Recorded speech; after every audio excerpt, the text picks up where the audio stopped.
EVM हटाओ, EVM हटाओ, आवाज दो, आवाज दो।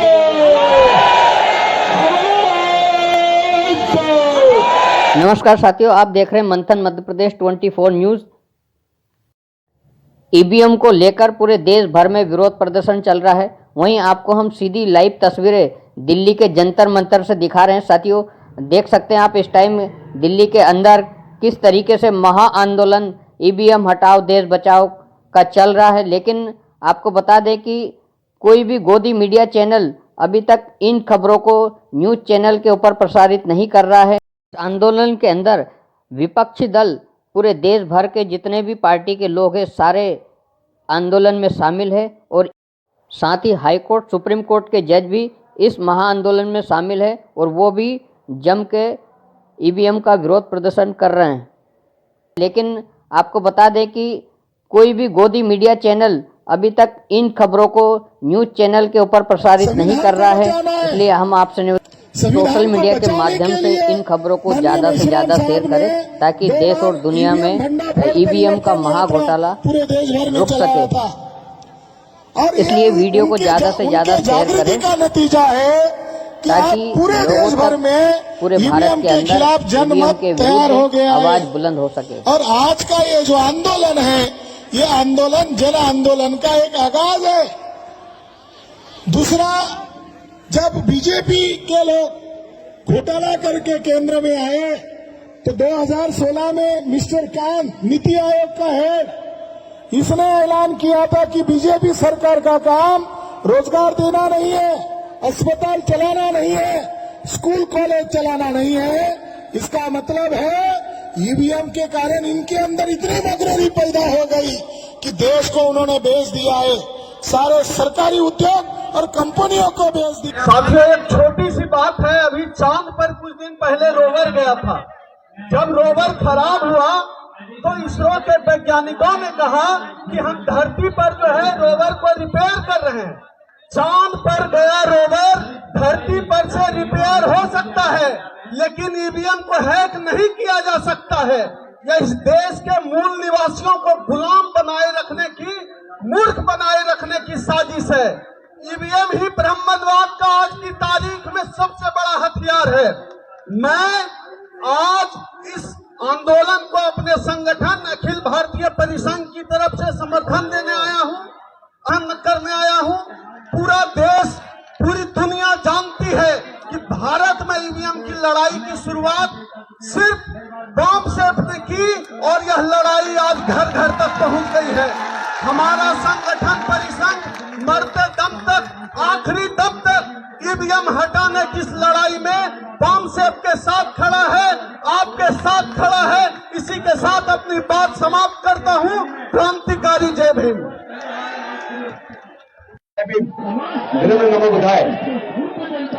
साथियों, आखिर ये भरोसा, ये विश्वास मोदी जी में और बीजेपी के नेताओं में कहां से आता है कि वो कहते हैं अब की बार 300 पार तो 300 पार आ जाती है और इस बार कह रहे हैं अब की बार 400 पार।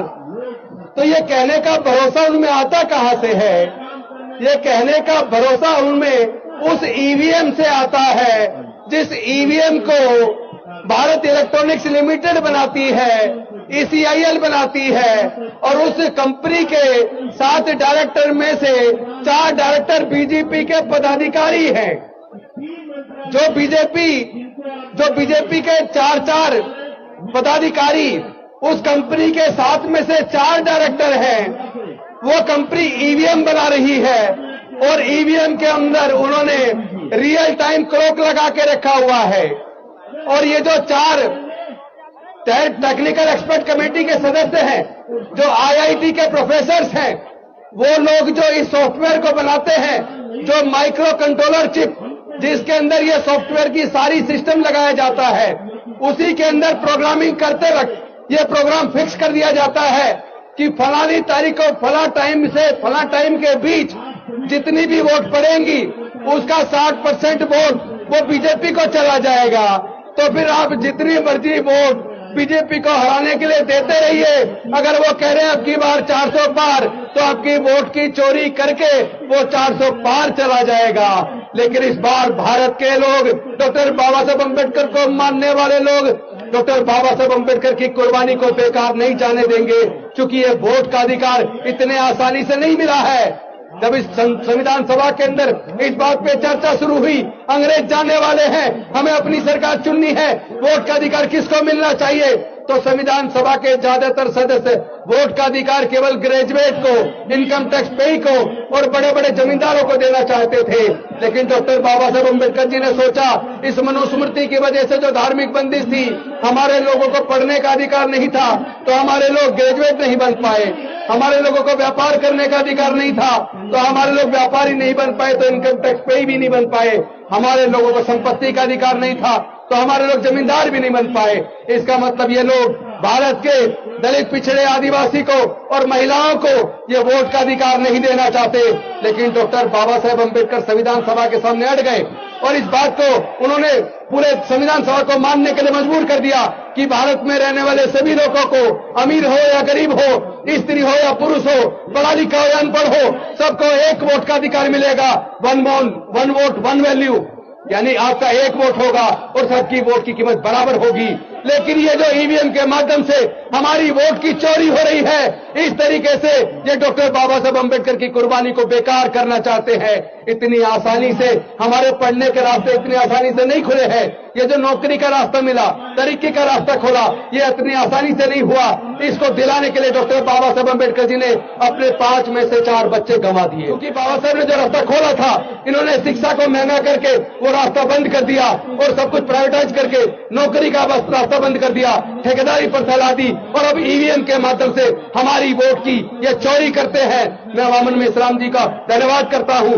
उन्होंने सबसे पहले ईवीएम के खिलाफ बैलेट पेपर वापस लाने का जो आंदोलन शुरू किया था, वो आंदोलन अब सफलता की तरफ बढ़ चला है। हम ना झुकेंगे, ना डरेंगे, ना बिकेंगे, ना डॉक्टर बाबा साहब अम्बेडकर की कुर्बानी को बेकार जाने देंगे। हर प्रकार की कुर्बानी देकर हम बैलेट पेपर वापस ला के रहेंगे। बहुत बहुत धन्यवाद। नमो बुद्धाय। जय भीम, जय भारत।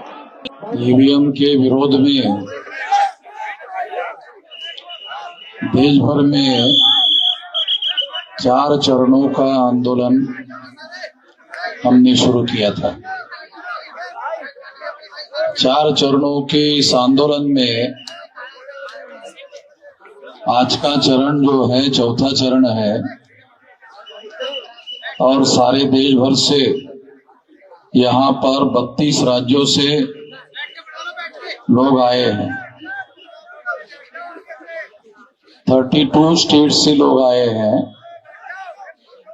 और ईवीएम के विरोध में सारे देश भर में जब हमने इसके बारे में सबसे पहले शुरू किया था,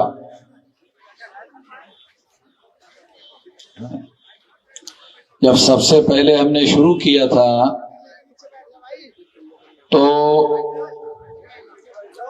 लोग इस बात को नहीं मानते थे कि ईवीएम में कोई गड़बड़ी होती है,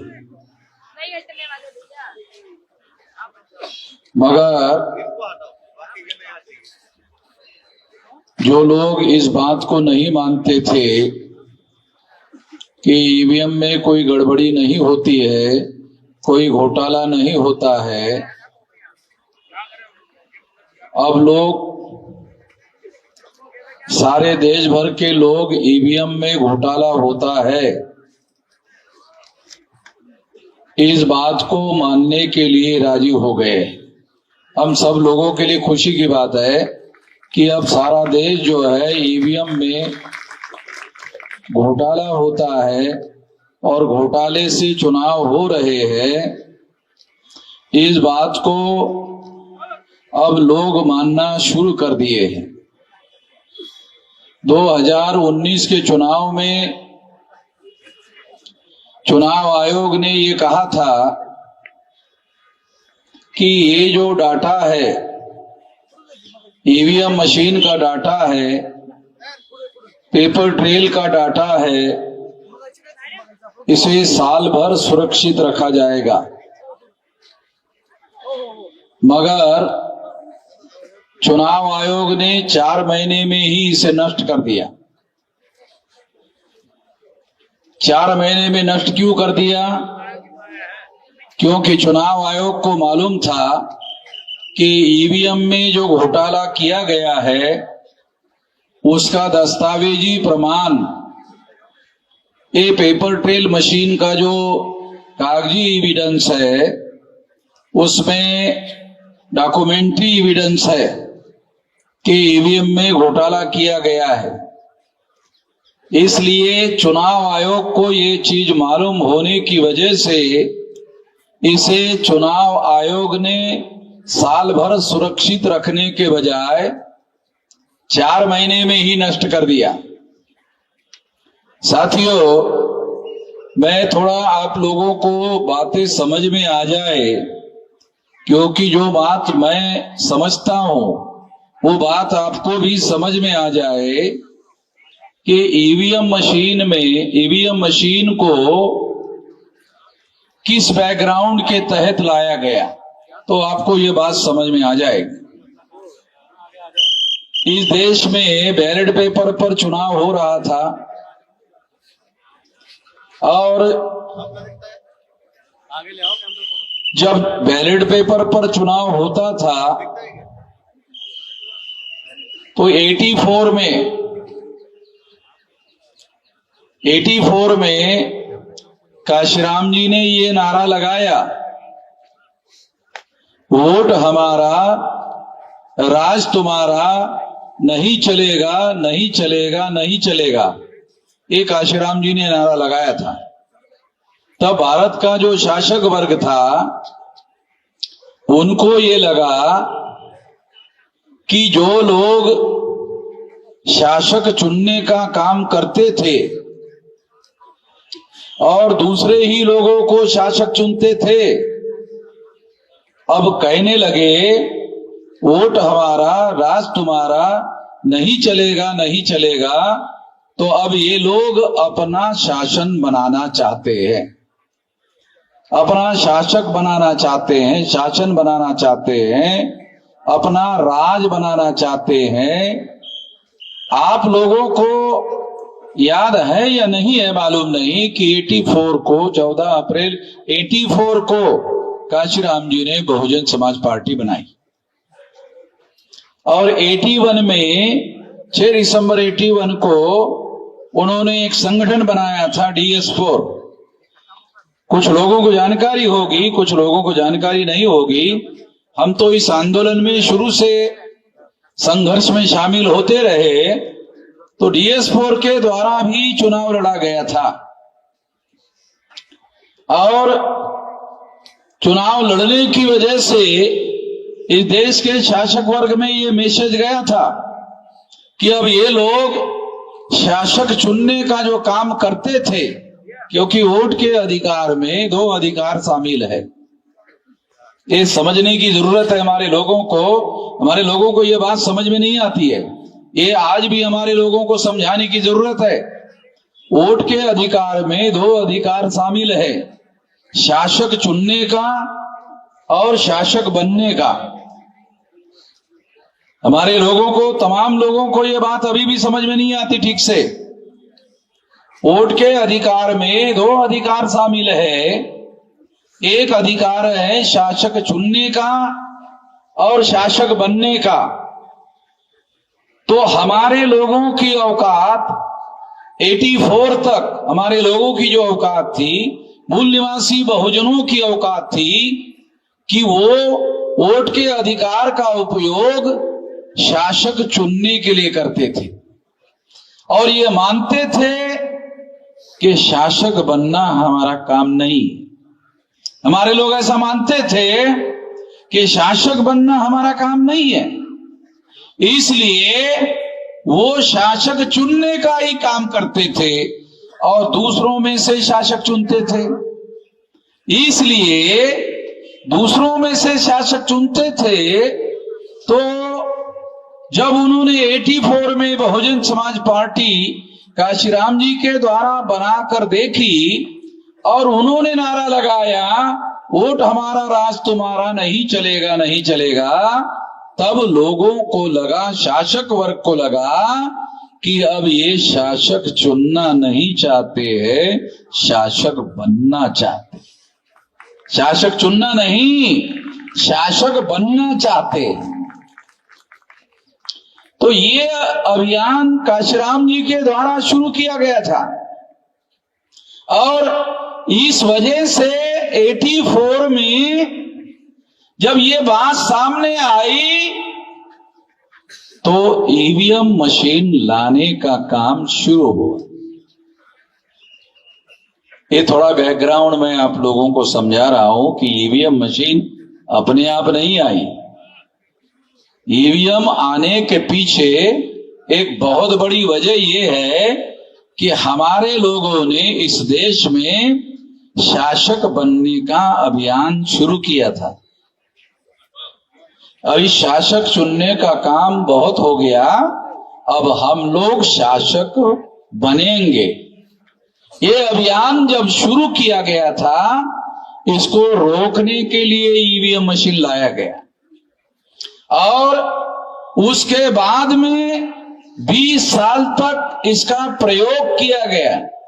सबसे पहले केरला में ईवीएम मशीन का प्रयोग शुरू हुआ और सारे देश भर में इसका प्रयोग धीरे धीरे इस तरीके से किया गया ताकि इस मशीन को जैसा वो चाहते थे वैसा उसको डेवलप किया जाए।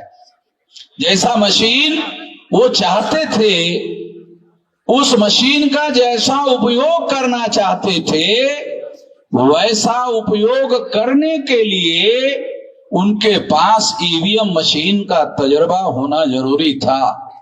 इसलिए 84 से लेकर उन्होंने 2004 तक ये प्रयोग किया और 2004 को फिर सारे देश भर में ईवीएम लागू किया। क्योंकि हमारे लोगों को बहुत सारी बातों की जानकारी नहीं होती है, इसलिए ये बात मैं आप लोगों को बता रहा हूं, समझा रहा हूं। ये इस बैकग्राउंड के साथ ईवीएम को समझना है, इस बैकग्राउंड के साथ समझना है। इसलिए ये बैकग्राउंड आपको मैं समझा रहा हूं कि ईवीएम का लाने का जो बैकग्राउंड है वो ये है कि जब लोग जागकर अपने अधिकार का उपयोग करते हुए शासक बनने का जब लोगों ने अभियान शुरू किया, तब उसको रोकने के लिए ईवीएम लाया गया। तो 2004 में ईवीएम का उपयोग करके कांग्रेस की सरकार बनी। ये सोचना गलत है कि केवल बीजेपी के लोग ईवीएम का इस्तेमाल कर रहे हैं, केवल बीजेपी के लोग ही ईवीएम का उपयोग करके शासक बन रहे हैं। ये बात सही नहीं है, इस तरह से सोचना सही नहीं है। 2004 में कांग्रेस ने ईवीएम का इस्तेमाल करते हुए सरकार बनाई, 2009 में कांग्रेस ने सरकार बनाई और जब इसके सबूत डॉक्टर सुब्रमण्यम स्वामी इन्होंने इकट्ठा किए, इसके सारे सबूत इकट्ठा किए गए डॉक्टर सुब्रमण्यम स्वामी के द्वारा और ये सारे सबूत इकट्ठा करने के बाद ये सुप्रीम कोर्ट को दिए गए। सुप्रीम कोर्ट को ये सारे सबूत दिए गए। लाल कृष्ण आडवाणी को कांग्रेस ने ये प्रस्ताव दिया था। क्या प्रस्ताव दिया था कि हमने 2 बार घोटाला करके सरकार बनाई है, तुम भी 2 बार कर लो और हमारी छोटी सी शर्त है, चुप हो जाओ। आडवाणी की विचारधारा से हम सहमत नहीं है, मगर ईमानदारी इंडिविजुअल कैरेक्टर होता है। जो ईमान होता है ना, ईमान, ये इंडिविजुअल कैरेक्टर होता है। तो अडवाणी जो है वो ईमानदार आदमी था। वो जो कचरे के ढेर में पड़ा हुआ है ना अभी, वो उसके ईमानदारी की वजह से पड़ा हुआ है। अडवाणी जो है वो ईमानदार आदमी था, और उसके ईमानदार होने की एक वजह ये थी कि वो ब्राह्मण नहीं था। हाँ, ये भी एक बड़ी वजह है। हाँ, लाल कृष्ण अडवाणी जो है ये ब्राह्मण नहीं है। तो ये ईमानदार आदमी था, तो उसने इस बात को नहीं माना और ये मामला सुप्रीम कोर्ट लेके गए। अगर अडवाणी नहीं चाहते तो ये मामला सुप्रीम कोर्ट में नहीं जाता, सुप्रीम कोर्ट में लेके गए। और सुप्रीम कोर्ट में लेकर जाने के बाद 8 अक्टूबर 2013 को सुप्रीम कोर्ट ने फैसला दिया। फैसला है, जजमेंट है, कि काल्पनिक बातें नहीं बोल रहा हूं। ये सुप्रीम कोर्ट ने ये जजमेंट दिया। ये क्या जजमेंट है कि ईवीएम मशीन के द्वारा फ्री, फेयर एंड ट्रांसपेरेंट चुनाव नहीं हो सकता। ये सुप्रीम कोर्ट कह रहा है, ये कोई पार्टी नहीं कह रही। नहीं तो बीजेपी वाले कहते हैं अरे वो चुनाव हार गया इसलिए ऐसा कहना। तो सुप्रीम कोर्ट पार्टी थोड़ी है। सुप्रीम कोर्ट ने तमाम लोगों की बातों को सुना, सरकार का भी सुना, चुनाव आयोग का भी सुना, विरोधी पार्टी का भी सुना। सबका सुनने के बाद निर्णय दिया कि ईवीएम मशीन के द्वारा फ्री, फेयर एंड ट्रांसपेरेंट चुनाव नहीं हो सकता। ये सुप्रीम कोर्ट ने निर्णय दिया, और ये सुप्रीम कोर्ट ने निर्णय देने के बाद में ये जजमेंट में सुप्रीम कोर्ट ने और एक कहा कि चूंकि केवल ईवीएम मशीन के द्वारा फ्री, फेयर एंड ट्रांसपेरेंट चुनाव नहीं हो सकता। फ्री का मतलब मुक्त चुनाव नहीं हो सकता, फेयर का मतलब निष्पक्ष चुनाव नहीं हो सकता, ट्रांसपेरेंट का मतलब पारदर्शी चुनाव नहीं हो सकता। क्योंकि पहले जो ईवीएम मशीन थी उसमें वोटर वोट डालने के बाद उसका वोट किसके नाम पर जमा हुआ आंखों से दिखता नहीं था, आंखों से दिखता नहीं था। तो ये मशीन पारदर्शी भी नहीं थी। तो इस तरह से सुप्रीम कोर्ट ने अपने जजमेंट में लिखा हुआ है। और फिर जजमेंट में दूसरी बात लिखी कि फ्री, फेयर एंड ट्रांसपेरेंट चुनाव के लिए पेपर ट्रेल मशीन लगाना होगा। तो पेपर ट्रेल मशीन लगाई गई। तो पेपर ट्रेल मशीन लगाने से क्या हुआ? पेपर ट्रेल मशीन लगाने से केवल ये दिखाई देता था कि आपने जिस पर बटन दबाया उसी पर स्टैंप लगा, आंखों से केवल दिखाई देता था, केवल आंखों से दिखाई देता था। और दिखाई देने के बाद कागज का टुकड़ा कटकर बैलेट बॉक्स में गिरता था, मगर गिनती जिस ईवीएम में घोटाला होता है उसी ईवीएम की गिनती होती थी। यानी घोटाला सुप्रीम कोर्ट का निर्णय लगने के बाद भी बदस्तूर जारी रहा। क्यों? क्योंकि कागज का टुकड़ा गिरकर जो बैलेट बॉक्स में गिरता था उस कागज के टुकड़े की गिनती नहीं होती थी। ईवीएम मशीन में जो टेक्नोलॉजी है, टेक्नोलॉजी क्या कर सकती है कि यान चांद पर गया, चांद पर जाने के बाद पता चला बॉम्बे के इंजीनियरों को कि कुछ यान में गड़बड़ी हो गई। तो बॉम्बे के इंजीनियरों ने कहा चलो दुरुस्त कर लेते। यानी यान उधर है, चांद पर है, और इधर बैठे बैठे ही दुरुस्त करते थे इसरो में। यहां पर ईवीएम है और यहां पर वो आदमी है, वो यहां नहीं कर सकता, वे चांद पर कर सकता है। चांद पर सुधार कर सकता है, इसका मतलब रिमोट कंट्रोल टेक्निक है। टेक्नोलॉजी थोड़ी बहुत जानने वाले जो लोग हैं उनको मालूम, रिमोट कंट्रोल टेक्निक है। रिमोट से उसको चलाते थे और अपने हिसाब से उसका उपयोग करते थे। तो यहां के यहां क्यों नहीं किया जा सकता?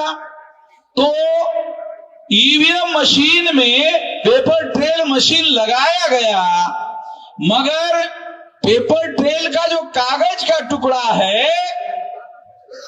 उसमें तो स्टैंप लगा हुआ है, उसकी तो गिनती नहीं होती थी। गिनती जिस ईवीएम में घोटाला होता था उसी की गिनती होती थी। तो ये अभी भी जारी है, ये अभी भी जारी है। भ्रम क्या हुआ? अरे पेपर ट्रेल तो लग गए ना, आप बोल रहे थे ना, लगा दिया। जैसे बहुत सारी महिलाएं कार्यक्रम में जाने के पहले झुमका लगा देती है और घर में जाने के बाद वापस फिर उतार कर रख देती है। उसी तरह से चुनाव आयोग ने वो मशीन लगा दिया, हो गया, फिर उसको उतार के रख दिया, यानी उसका कोई उपयोग नहीं करते थे। ऐसे ही एक एग्जाम्पल के लिए दे रहा हूं, महिलाएं अपने मन में किंतु परंतु ना रखे। मैं एग्जाम्पल आप लोगों को समझने के लिए बता रहा हूं, एग्जाम्पल देने के लिए बता रहा हूं ताकि बात हमारे लोगों को समझ में आ जाए। साथियों, ये जो ईवीएम मशीन है, ये ईवीएम मशीन हम लोगों को समझना बहुत ज्यादा जरूरी है, क्योंकि ईवीएम मशीन ने आपका शासक चुनने का जो अधिकार है, शासक बनने का जो अधिकार है, वो वोट में शामिल है। आप जिसको चुनना चाहते हैं, तो आप अगर अपने आप को चुनना चाहते हैं, वो अधिकार इसकी बदौलत खत्म हो जाता है, इसकी वजह से खत्म हो जाता है। अगर आपका वोट का अधिकार खत्म हो गया तो क्या होगा? तो ये भ्रम खत्म हो जाएगा। कौन सा? वोटर सरकार चुनते हैं। सबसे अहम बात समझना जरूरी है, क्या है? वोटर सरकार चुनते हैं।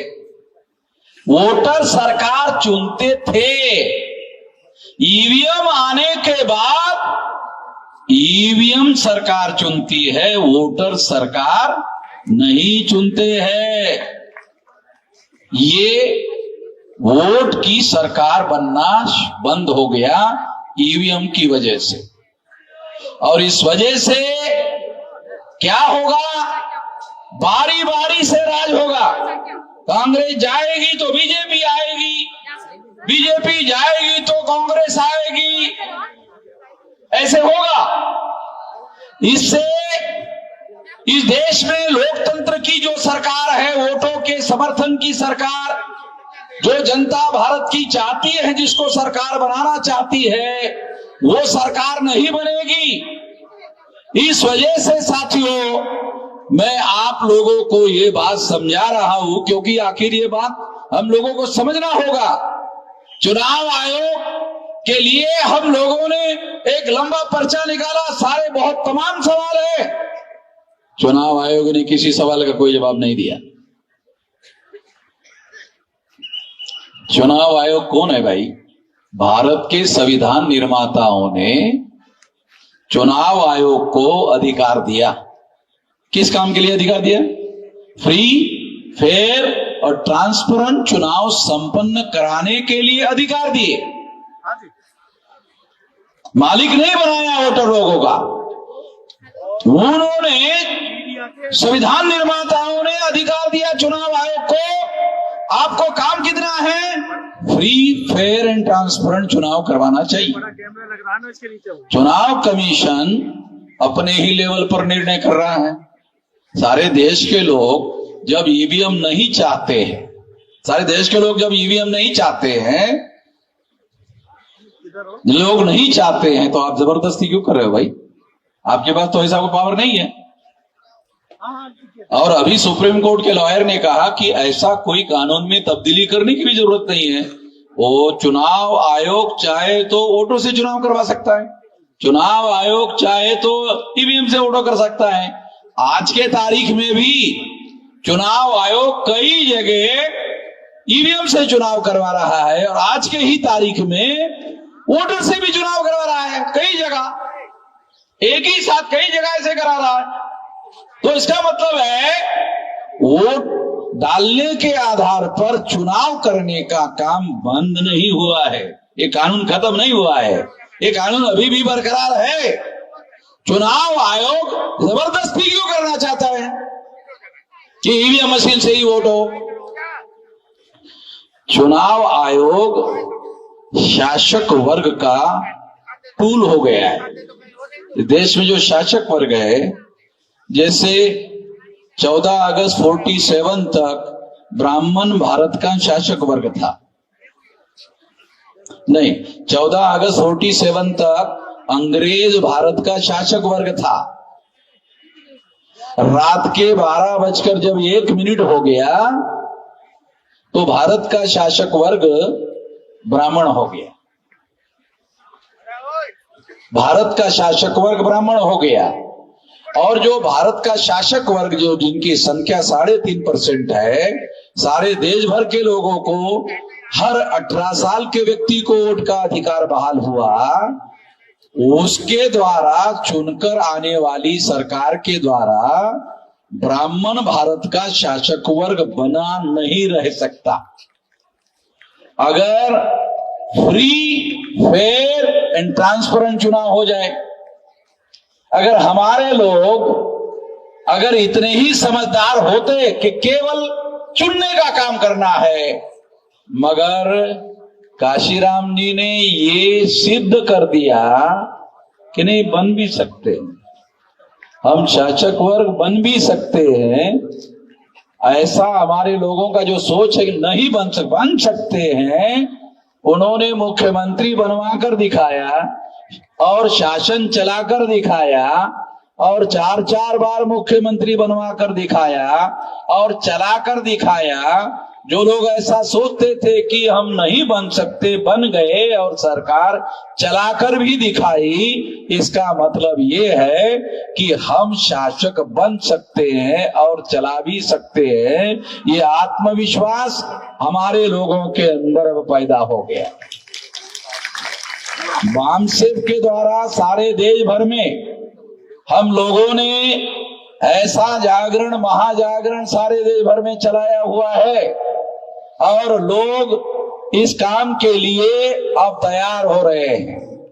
तो सबसे पहले तो आप लोगों को सबसे अहम बात क्या करना है, यहां जो मैं मैसेज आपको देना चाहता हूं कि आखिर करना क्या है, ये बहुत इंपॉर्टेंट बात है।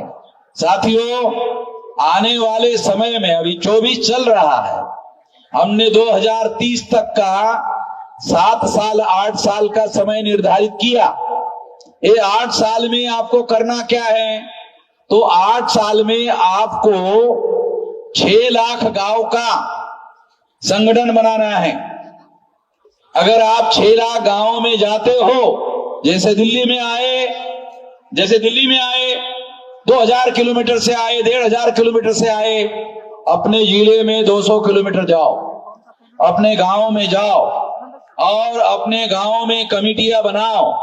चुनाव आयोग चुनाव संपन्न कराने के लिए बूथ लेवल की कमेटियां बनाती है, बूथ लेवल का संगठन तैयार करती है टेम्पररी चुनाव के लिए। वहां 1000 वोटर होते हैं एक बूथ में, तो हमको बूथ लेवल का संगठन खड़ा करना है। तो ऐसा संगठन अगर आप खड़ा करते हो तो 15 लाख बूथ है, तो 15 लाख यूनिट बनाने होंगे। अगर आपने 15 लाख यूनिट बना लिया सारे देश भर में, ये जो लोग है ना, चुनाव आयोग चलाने वाले लोग हो या देश चलाने वाले लोग हैं, जो अगर हमारी बात नहीं मानते हैं, अगर नहीं मानते हैं तो हमारे पास उपाय नहीं है, ऐसा नहीं है, उपाय है। 15 लाख जगह पर अगर आप अपनी कमेटियां बनाते हो, ये तो आपके नियंत्रण में है। चुनाव आयोग ईवीएम चालू रखना चाहता है या बंद करना चाहता है, ये तो चुनाव आयोग के नियंत्रण में है। मगर गांव गांव में कमेटियां बनाने का नियंत्रण वो तो हमारे नियंत्रण में है। जो हमारे नियंत्रण में है वो तो काम हमको करना चाहिए। अगर हम 15 लाख जगह पर इस तरह की कमेटियां बनाते हैं और ये 15 लाख बूथ में, एक बूथ में मान लो शेड्यूल कास्ट के लोगों की जो अपर लेयर है कमेटी बनाते हैं, मोस्ट बैकवर्ड शेड्यूल कास्ट की कमेटी बनाते हैं, एक्सट्रीम बैकवर्ड शेड्यूल कास्ट की कमेटी बनाते हैं, शेड्यूल ट्राइब की कमेटी बनाते हैं, मोस्ट बैकवर्ड शेड्यूल ट्राइब की कमेटी बनाते हैं और नॉमिनिक ट्राइब की कमेटी बनाते हैं, एमबीसी की कमेटी बनाते हैं, ओबीसी की कमेटी बनाते हैं, मुस्लिम, सिख, ईसाई, बुद्धिस्ट, जैन, लिंगायत 15 इंटू 14 कमेटियां, 1000 के बूथ में 14 कमेटियां अगर आप 3-3 लोगों की बनाते हो तो ये 2 करोड़ 10 लाख कमेटियां होगी सारे देश भर में।